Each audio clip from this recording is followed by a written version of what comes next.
Hello everyone, it's me again, Burntam, DIY TV, panibagong araw at panibagong vlog ulit tayo mga ka-DIY.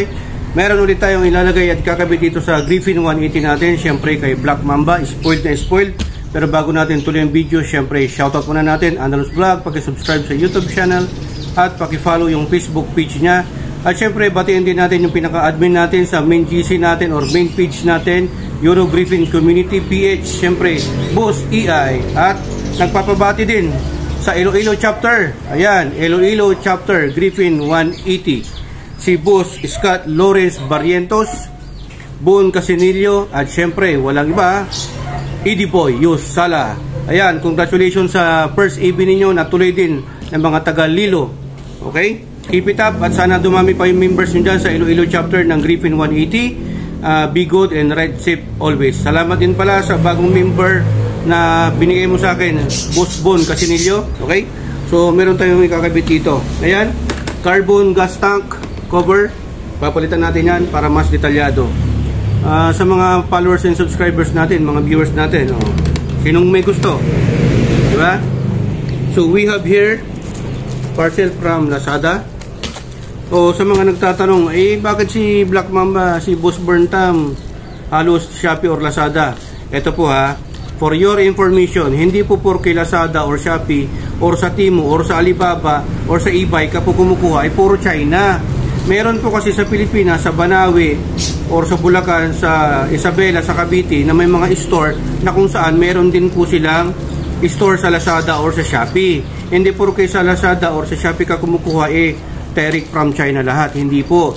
Meron po sa Caloocan na motorcycle parts owner na merong store sa Lazada or sa Shopee, merong account, doon din po sila nagbebenta aside doon sa physical store nila. So branded din po ito mga ka-DIY.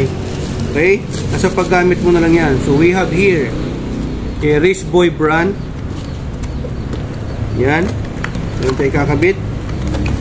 Gas tank cover clear. Magki-clear naman tayo ngayon mga ka-DIY. Pero ito hindi lang po siya kinakabit na nilalagyan ng 3M. Pinapalitan po talaga mismo. Tatanggalin natin yung stock, kakabit natin dito para yan. Actually medyo nawala tayo sa tema, pero pang circuit setup po ito. Yan yan. Pag nagsawa din ako, abang-abang lang po, baka pwede nating ipamigay sa mga viewers. Kaya lang mas mahal pang shipping pag sa mga taga Mindanao. Binabati ko pala yung shoutout sa lahat ng mga taga Visayas at Mindanao, mga Griffin 180 owners dyan. Siyempre shoutout din natin yung pinaka-supportive natin na babae sa buong mundo, yung mother natin, Virginia Olmilla sa Kulingan from Bukidnon, Mindanao. Ayan, sa lahat ng mga kamag-anak natin dyan, amping sa tanan. Okay, so we have here ayun na, gas tank cap cover. Okay, cover lang po ulit ito, hindi po ito yung gas tank cap, cover po ito. Yun napakaganda. So yan, pinarehas natin ang kulay dito sa ERM or ARM. So ito, wala po kasing ARM na nakuha, kaya ito JGZ. Yan, parang si G-Mag siya to So yan, open natin. So tatanggalin natin ito mga ka-DIY. Ito kasi yung kakabit talaga natin. Yan, yung kakabit natin, tapos salpak natin na ganyan. Ayan mga ka-DIY, so hindi po siya plug and play. Ang gagawin ho natin dito ay ipuport natin ng konti dito. Dito sa loob tayo magpuport, hindi na ito. Okay, so puport natin ng konti yan para pumasok siya ng ganyan. Itong clear gas tank clear na gas tank cover ay pang Aerox version 2. Okay? So yan, tanggalin muna natin yan mga ka-DIY. Tanggalin muna natin to. So dito lang po siya tinatanggal. Yan, dalawang Phillips screw. Check natin pag i-outfit check natin si Black Mamba kung babagay o hindi. Pwede naman tayong papalit-palit Okay, salamat pala sa lahat ng mga sumusuporta sa channel natin, sa Facebook page natin at saka sa YouTube channel natin. Salamat sa patuloy na pag-share ng mga video natin. Nakaka-overwhelm po. Much appreciated po mga bossing, mga ka-DIY. Ang dami nag-share ng video natin sa YouTube channel natin. Ang dami nagko-comment din po. Sa mga nagpapa-shoutout, medyo nakakalimutan natin yung mga pangalan ninyo, pero shoutout na lang po lahat sa inyo ng mga viewers and followers and subscribers natin. So yan, natanggal na po natin. Ang gagawin naman natin dito mga kadeway ngayon ay ito, ililipat lang po natin to dito. Okay, dito tayo sa babaw. Yan. So, yan yung style nya. Tanggalin lang natin to. Transfer lang natin yan. Tapos ito, bubunutin lang natin to. Transfer din natin dito. Okay? Ano pala mga kadeway lagi kung napapansin nyo sa intro ko, lagi natin binabanggit si Anol's Vlog. Kasama din po natin siya dito na gumagawa. Vlogger din yan. Kaya nga paki-subscribe at follow nyo rin yung Facebook page niya, Anol's Vlog. Sa mga gusto ng mga ano dyan, calm. Mahilig sa, matawag dito? Poem. Diba? Mga motivational quotes. Yan o. Salpakan lang din po siya mga kadeway. So, tanggalin na natin tong clip. So, ayan mga kadeway, in-start na po natin na i-port. It's already 6 o'clock in the afternoon. Medyo wala tayong masyadong ginagawa ngayon kaya nagpa-vlog tayo. Marami po kasing nagre-request na mga gusto magpa-vlog, mga suggestions. Hindi ko po nagagawa kaagad kasi siyempre hindi naman po ang pagpa-vlog ko ang main source ng income. Ano lang po ito mga kadeway? Pastime lang po. Sharing is caring lang po talaga tayo dito. Instead na suluhin ko yung kaalaman ko sa mga skills ko pagdating sa mechanical, troubleshooting, or konti lang po. I am not a certified mechanic. Marami lang po tayong alam kasi binabantayan ko po yung mga mekaniko ko. So hanggang sa 10 years, 15 years, almost 20 years na rin po tayo gumagawa ng sarili natin sasakyan. Papa 4 wheels or 2 wheels po yan. Okay? So ayan, sinishare ko po sa inyo kung ano yung mga nalalaman natin. Sharing is caring. Gas tank cover. So ayan mga kadeway, dito pag tatanggalin mo to, may lock po siya na maliit. Yan. So ito ang ginamit natin, circlip po ito. Tinanggal natin dito itong maliit na parang flat screw. Okay, huwag niyo iwawala to kasi ibabalik din natin dito. Tapos syempre tatanggalin na natin to, tulak lang natin.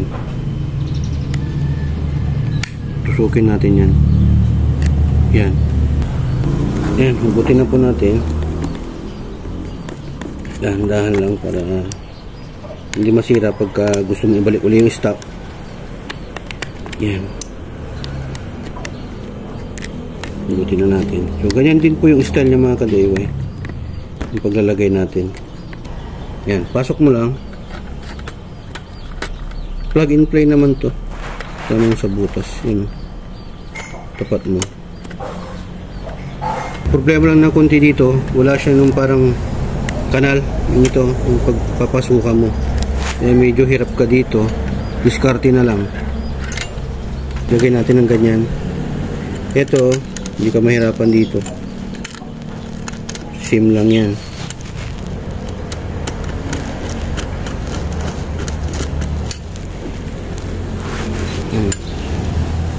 Puro papogi tayo eh. Puro accessories yung nilalagay muna natin. Wala pa tayo sa performance parts. Abang-abang kayo sa mga performance parts siguro pagka kasi inobserbahan ko pa yung makina nito. Actually mabilis naman ito kasi 180cc, kaya naman tumakbo ng 140 plus. Hindi ka naman niya ibibitin. Siguro after 6 months to 1 year saka tayo mag performance parts yung ilalagay natin. CVT muna saka pipe. Yan. Masok na rin. Tapos pasok din natin dito.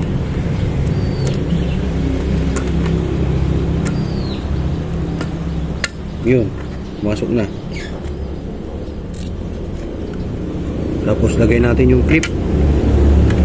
Testing muna natin. So dito siya. Wala na mahulog, no? Pag ganyan. Okay. Natin yung clip mga kadeway. Make sure doon sa pinakakanal. Tapos tulak nyo lang. Nakikita pa ba? Yun, no? Matakpan muna natin, baka mahulugan ng tornilyo. Lagay mo natin yung tornilyo na, testing natin. Kasi hindi pa natin tapos na pinuport yung cover. Try lang Checkin natin to kung tama yung pinagawa natin.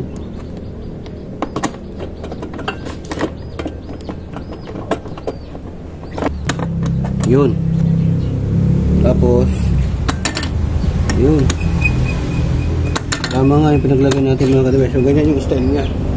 Ito, ang purpose kasi nito, bakit naka-clear, para pag nailagay mo na yung gas tank cover, kitang-kita yung detalye niya. Tapos yung iba kasi nilalagyan ng ilaw dyan. Pero ako hindi ko na nalagyan ng ilaw. Tapos na tayo doon. So, ayan mga ka-DIY yung natapos na natin. Yan. Ito yung mga na-port na natin. So, ayan. Makapal pa naman to. Hindi ko na kasi nasukat kasi yung digital caliper natin walang battery. Kung gaano yung kakapal niya at kung gaano yung sukat na natanggal natin. Sorry. So, ito yung gamit natin na pang port natin, this fit. Yan. So pumasok na yun dito, pero dito hindi pa. So ayan, kulang pa. Lagyan pa natin ng konti. Konti na lang naman yun.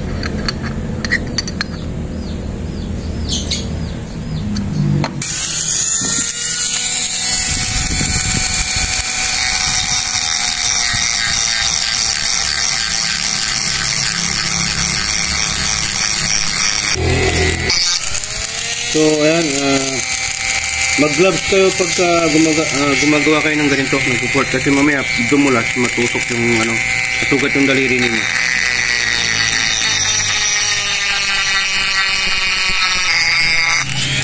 Right?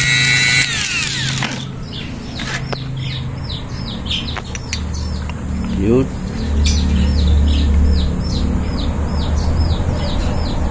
Kunti na lang mga ka-DIY. Ito ang part.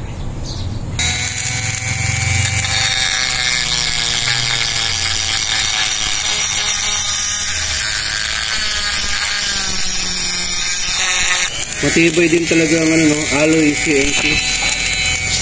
CNC aluminum. Tibay, tigas. Ito palang Oxford brand na pang-porting natin. Pwede ito yung gamit din natin na pang-port sa mga head, yung head na makina. Pwede natin i-port and polish. Tapos ginagamit din natin to pang-porting sa mga clearings dito. Pwede mo lagyan ng design parang ganyan, mga butas-butas. Try natin ulit kung papasok na. Hugasan na lang natin para hindi malaglag dyan sa may yung small particles. Mahirap na kasi yan bakal yan . So yan, hinugasan na natin mga ka-DIY. Mahirap na kasi mahulugan ng small particles. Kado yan. Kakasira sa flow ng fuel sa fuel pump. Ayan. Napakakinis. Lagyan na natin. Ayan. Pilitin na natin. Yun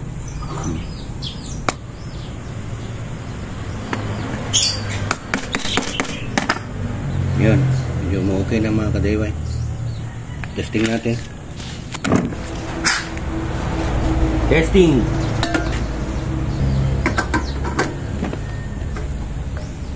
Yun. Pogi diba? Pogi. Pero ilalagay pa natin yung yung bolt niya. Okay na to. Sarado natin. Kaya kabit na natin yung bolt niya, yung Allen bolt. Higpitan nyo lang na maigi to para hindi gumalaw-galaw. Yan.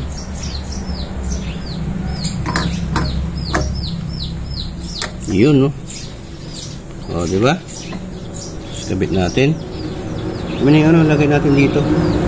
Yan, kailangan natin ilagay itong cushion niya para sa vibration. Dito natin kakabit yan. Nakapantay naman na. Ayan. Tapos itong isa din.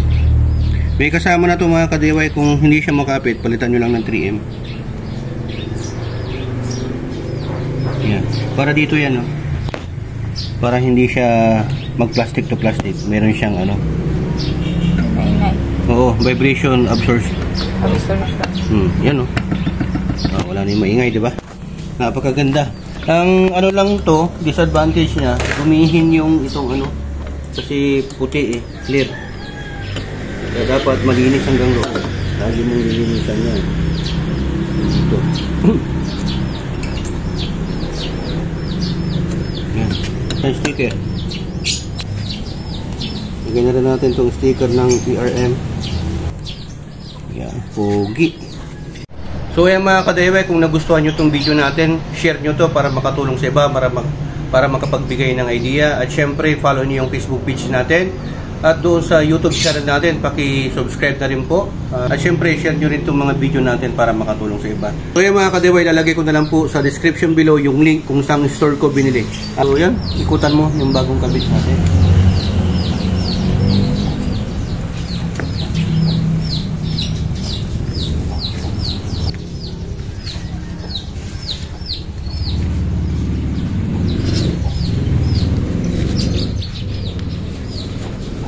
So yung mga ka-DIY, yung dito sa ano natin, abang-abang kayo kasi papalitan din natin to yung carbon or ganun din, clear, para makita nyo yung air cleaner o air filter dyan sa loob na pula. So malay na lang natin, di ba, may mag-sponsor. Tapos dito, itong crankcase cover natin, abang-abang din kayo kung anong ipapalit natin. Meron din mag-sponsor nyan. So ngayon pala, nagpapasalamat na tayo sa mag-sponsor. Maraming salamat sa tiwala at suporta. Ayan, thank you. So ayun mga ka-DIY, hoping na may natutunan na naman po kayo sa vlog content natin sa ngayon kung paano po ikabit yung gas tank cap cover dito sa Griffin 180 natin, kasi hindi po siya plug and play. Sa ibang motor plug and play po yan, pero dito sa Griffin hindi po plug and play, kaya ang ginawa natin ay nag-port po tayo. Sa mga mag-DIY na katulad ko, yan, ingat lang po kayo sa pag-DIY dahil dito sa HPT, dalawa lang po ang meaning ng DIY, do it yourself at destroy it yourself. Dito sa HPT, natuto ka na, nakatipid ka pa. Dahil sa HPT, sharing is caring. So yan, maraming salamat. To God be the glory in burn times. Signing off.